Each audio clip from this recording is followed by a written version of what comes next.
The crystal chandeliers in my sister Brena's dining room caught the afternoon light as I helped my daughter Maisie smooth her dress. It was simple cotton from Target. Clean, pressed, the soft blue she'd chosen because it looked like sky. Next to the designer outfits drifting around us, it might as well have been burlap. Children my daughter's age floated in glossy little packs, labels I knew from ads stitched to their collars, silk ribbons, hand-sewn hems, shoes too expensive to run in. "Mom," Maisie whispered, tugging at her neckline. "Do I look okay?" "You look beautiful," I said, taming her hair with my palms. She was beautiful. Fabric couldn't change that. My husband, Cole, stood near the entryway, quiet, hands in his khaki pockets. Our son Owen clung to him and stared at the dessert table stacked high with jeweled sweets. Brena swept past in champagne silk, heels clicking on marble. She air-kissed guests and called it a little gathering, though the room was packed and the catering staff moved like dancers. My mother approached wearing her neutral face. "Tessa," she said. Not happy, just noting. "You made it." "Of course," I replied. 25 years is a milestone." Her gaze dropped to Maisie. "The child looks nice." Nice. The word landed like a pat on the head. Owen tugged Cole's sleeve. "Can I have a cookie?" Before I could answer, Brena appeared beside us, smile sharpened to a point. "Those are imported macarons," she corrected. "Not cookies. Perhaps the children would be more comfortable in the kitchen. The staff has simpler options." Cole's jaw flexed, but he didn't speak. "They're fine here," I said, keeping my voice small. Brena's smile widened without warming. "Of course. How silly of me." The afternoon dragged. My father held court by the bar, talking acquisitions with Grant and men in tailored suits. Devin swiped through cruise photos on an iPad, while Lila beamed beside him. We stayed near the window, present but peripheral.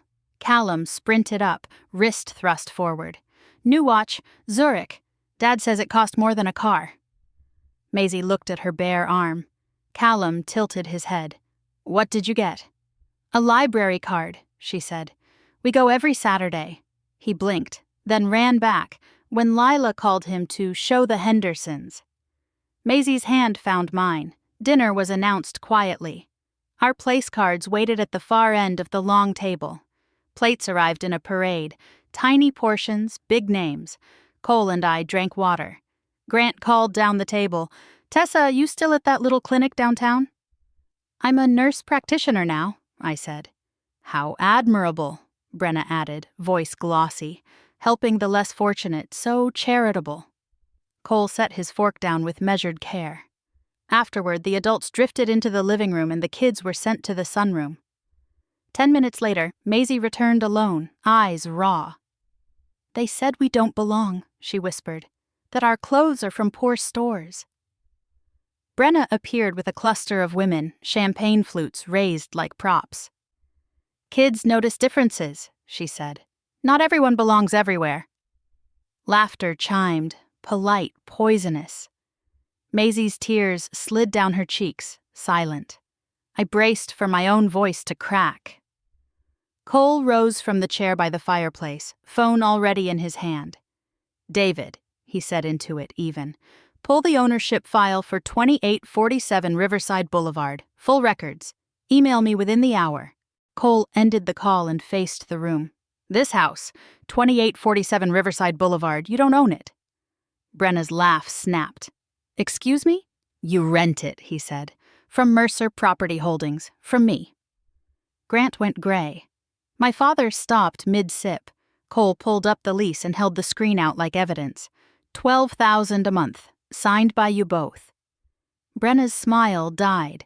"Why would you hide that? Why would you let us think—" "Because Tessa asked," Cole said. "She wanted family, not leverage. She wanted our kids treated like kin." Maisie shook against my side. I tightened my arm around her. Cole knelt in front of her. "That dress is the color you chose," he said softly. "You said it made you feel brave." Maisie wiped her cheeks with her sleeve and nodded. He stood. "Your lease ends in 3 months. It will not be renewed."